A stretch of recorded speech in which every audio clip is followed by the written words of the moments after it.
In his previous 3 games against the Sicilian, Anand had tried bishop to d3. I go into this in more detail in the opening survey at the end of the second video. But here, he tried bishop to f3. This was the move that Karpov had played against Kasparov in that famous 24th game of the 1985 World Championship match. Kasparov had won a really complicated game with a devastating counterattack against White's king. But improvements were later found for White, and this is a really sharp variation. Karpov pushed his pawn to g5 and started a very powerful kingside attack. Now White's not definitely committed to that, but it is an option. And I think Kasparov realised that this was going to be a really hot game today. Now that Karpov-Kasparov game had actually continued rook b8 here, queen d2, bishop d7, knight b3, b6, and then g4, bishop c8, g5, knight d7, and so on. I mean, this was a really crazy game. Instead of rook b8, Kasparov played a more solid move. He brought his bishop out to d7 straight away. Now Black has the option in some positions of exchanging knights on d4 and bringing the bishop to c6, so Anand avoided this by playing knight to b3, and Kasparov continued chasing the knight, which forces an exchange. Knight takes knight, queen takes knight. Kasparov has actually played in this way before. Queen d3, rook to d8. He had this position against the Dutch Grandmaster John van der Wiel, who now played, this is a game from 1988, he played queen back to d2, a really rather strange retreat. And Kasparov won quite a nice game. Instead, Anand played his rook to d1, a much more natural looking move. And this is actually a very clever waiting move, although of course a very useful move, putting the rook in the middle of the board. But the natural move for Black here is to play the bishop to c6, which Kasparov did. And now came pawn to b4, a highly unusual move for Sicilian positions, because normally you do not want to push that pawn up the board because it takes away protection from the knight on c3. But in fact, Anand is gaining a lot of time with this move, although positionally risky, it really seizes the initiative. Of course, the pawn can't be taken because after queen takes b4, rook b1, queen a5, bishop b6, and Black's queen has been trapped. Kasparov retreated the queen to c7. Anand pressed on with pawn to b5. Now if Black exchanges, pawn takes b5, White plays pawn takes b5, the bishop retreats. Then the a4 square is available for White. Knight a4, and a piece, either the knight or the bishop, is going to land on the b6 square, and this is rather unpleasant for Black. For that reason, Kasparov declined to exchange pawns and retreated the bishop straight away. Of course, Anand can't capture that pawn on a6, because after queen takes a6, the knight on c3 is hanging to the queen. Instead, Anand played the rook to b1, just trying to build some pressure on the b file, a good move. Now the natural move for Black would be to play the rook to c8, trying to exploit the fact that the knight on c3 is no longer protected by that pawn on b2. But in fact, White has a good position here. For instance, after pawn takes pawn, well, the knight can't be captured because this is simply too powerful. Pawn takes pawn. And if queen takes queen, pawn takes rook b8 and simply a5, and pawns are too powerful. So Black recaptures on a6. And now a simple move, rook b3, defending the knight on c3. Now that pawn on a6 is attacked by the queen on d3. And also, White can hope to use the b6 square perhaps for a bishop. And also there are tactics on the long diagonal, because if, for instance, a rook comes to a8, you never know, a move like e5, opening up the line of the bishop down towards the rook, might be very painful. Kasparov captured on b5, Anand recaptured with the knight, and because of the threat to the queen and the pawn on d6, Kasparov was forced to capture the knight with the bishop. Then came queen takes b5. If Kasparov captures on c2, then once again he finds that his queen will be trapped by rook to c1. Queen must go to a2, and then rook a1. Kasparov moved his rook across to a8 very quickly here. I think he felt confident that because of white's weak pawns on a4 and c2, that he would have reasonable play here. However, it turns out that Anand can hold his position together. He played pawn to c4. Now everything's protected, and in fact it's those bishops on f3 and e3 which are potentially lethal. Here, for instance, there's a threat to play the pawn to e5, attacking the knight and opening up the line with the bishop on f3. Very powerful indeed.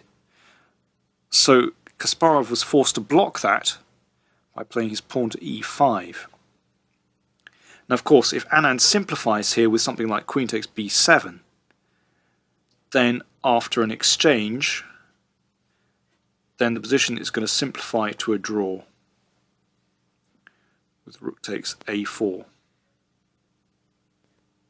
But Anand can actually increase the pressure on black's position by playing bishop to b6, which he played, which forces the queen backwards, because if queen to c6, then after an exchange and then capture on e5, white pushes the pawn to a5. This is a fantastic position for white. The passed pawn on a5 is potentially very powerful indeed. The rook controls the d-file. Black can't contest the d-file because of the bishop on b6 covering the d8 square. And this knight on f6 can't get in the game. So, although material is equal, white has a large positional advantage and actually has excellent winning chances here. So the queen went backwards to c8. White captured on e5, and pawn takes e5. Then came pawn to a5, a very nice move, just clamping black down on the queen side, making sure everything's protected. It's very nice indeed. Bishop came back to f8, so that now the e-pawn is protected. This is a tremendous position for white. Anand simply played his pawn to h3, leaving black to sweat here. Anand controls the d-file. The bishop on b6 prevents a black rook coming to d8. The bishop on f3, although it's slightly out of the game for the time being, always threatens to move back in. For instance, if that black knight ever disappears from f6, then the bishop might come to g4. And there's a weak pawn on b7, which Kasparov has to be careful about. It's difficult for black to find counterplay here. Kasparov played the queen to e6, which is a reasonable idea, I think, because now he wants to play rook to c8, and then perhaps, if necessary, move the queen over to c6. Well, this seems like a reasonable idea, but Anand preempted any counterplay by playing the rook to d5. A tremendous shot, really seizing the initiative. Anand played this rook sacrifice after just 4 minutes thought. This was really intuitive. It's a tremendous idea. And Kasparov thought for a little bit, but not very long, and actually took the rook. He admitted after the game that capturing the rook was equivalent to suicide, but he justifies his decision by saying that he thought he was strategically lost anyway. But I'm not so sure. Anand thought he only had a slight advantage. I think rook c8 is a reasonable idea. White doubles on the d file. But now, if black plays a move like h5, just giving his king an escape square and possibly looking later on to cramp white on the king side, I don't think this is so bad for black.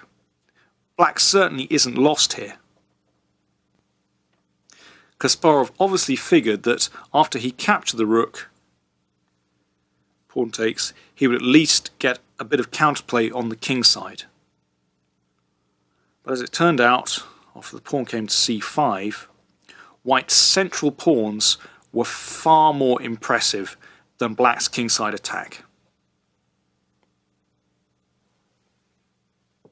Kasparov pushed on with pawn to e4, and the bishop dropped back to e2. Now, the problem for black is that he's never going to be able to remove that bishop from e2 until the pawn is going nowhere.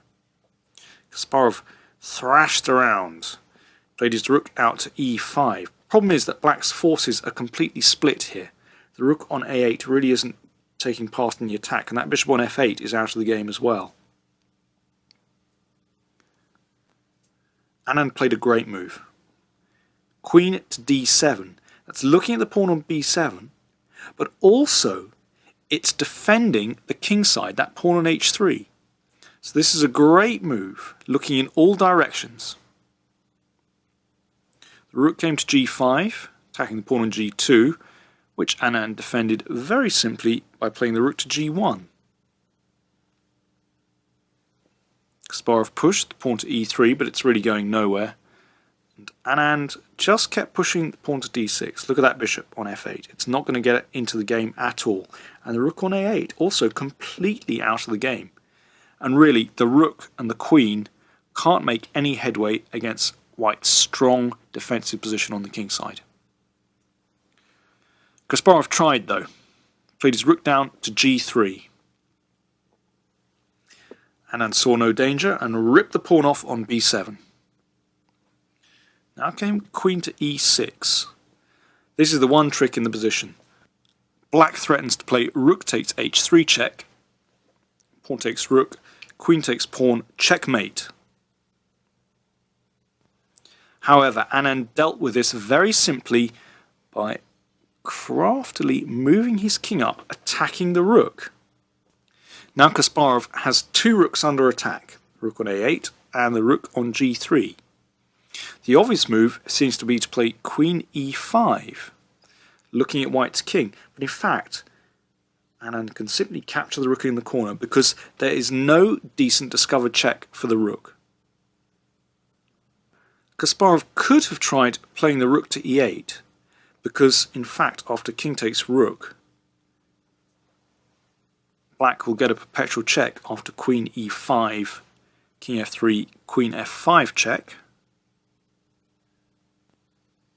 However, Anand had simply intended to play rook to f1, just tying Kasparov down to the defense of the pawn on f7, and the next move he can simply push his a-pawn down the board to a queen. The queen on b7 performs an excellent role, shepherding the pawn down the board, but also at the same time covering the pawn on g2. White is completely winning here, and Kasparov, after a few seconds reflection, resigned this hopeless position.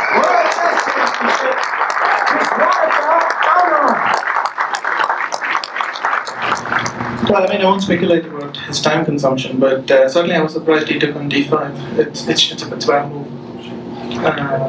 Under the circumstances, he should have just moved the rook away, or maybe even make some time for himself with g6, for instance, h5. Get the useful moves in for later, and then you can take the rook. Do you think he was kind of taking up your dare? You put a rook on d5, I'm just going to take it, or did he feel that his position was going to get too desperate anyway? Well, it's so pathetically obvious. It's hardly a dare. Rook on d5 in front of his knight. It's more of a beg, isn't it? I feel pretty good. I mean, a win is nice, whether it comes after 8 draws or it comes immediately or whenever. And it's just good. I mean, nothing more than that. It's still, the match still goes on. But hey, I'm happy. Hi, this is Grandmaster Damian Lemos. First of all, I hope you enjoyed this video. If you would like to receive more free chess videos from us, you can just click the subscribe button below. I would also highly recommend signing up for my free mail course, The 10 Grandmaster Secrets to Dominate Chess. During this exclusive course from onlinechesslessons.net, I'll share with you my own Grandmaster shortcuts to effective attacking, defending, and growth hacks to improving your chess without complicated books or memorization. So sign up by clicking the sidebar on the right, and I know you won't be disappointed. Once more, this is Damian for onlinechesslessons.net, and I'll see you in my videos. Thank you.